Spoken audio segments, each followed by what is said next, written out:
starting out on or maybe downgrading to a slower, worse suspended trail bike may be the easiest way to become a confident and better trail rider. For example, if you're like me and is trying to keep up with 300cc 2-strokes and 454 strokes on the trails on a little girl's bike, you'll quickly find out that you need to have so much more momentum around the corners because once you get on the straightaways, they have 2 to 3 or 4 times the power to out accelerate you. But if you're able to ride around the corners at 50% or twice as much speed as them, then you can keep them in sight when you're riding single track trails, especially the tight woods.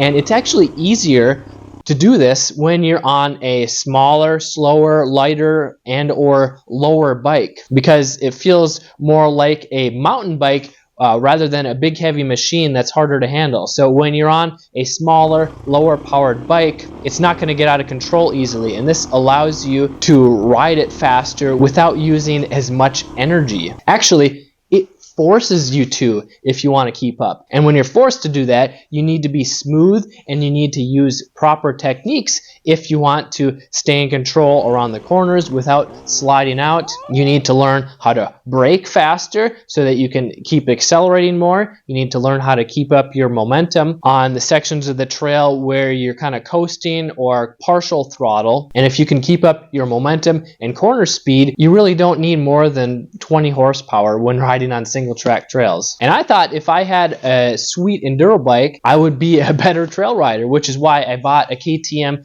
200 XCW and I took it out to the mountains, and I found out that I wasn't any better or faster of a trail rider, and I ended up the following year getting a little girl's bike, a Honda CRF 230F, and found out that I was more comfortable, more confident. I could ride faster. I could ride more challenging trails without tipping over as often, because when you have less power, you have more confidence because the bike doesn't want to jump out from underneath you, and you can focus on the proper techniques. But maybe you're thinking, Kelly, that's great, but what if it has terrible suspension? You know, trail bikes, they have soft suspension, which is nice for beginners or riding at low speeds. They're really bouncy and they want to buck you off. How do you get over that without spending a couple $1,000s on upgrading the suspension? Well, that's why you should watch this next video on how to ride a dirt bike with crappy suspension that bounces you all over the place. And so check it out here and let me know what you think.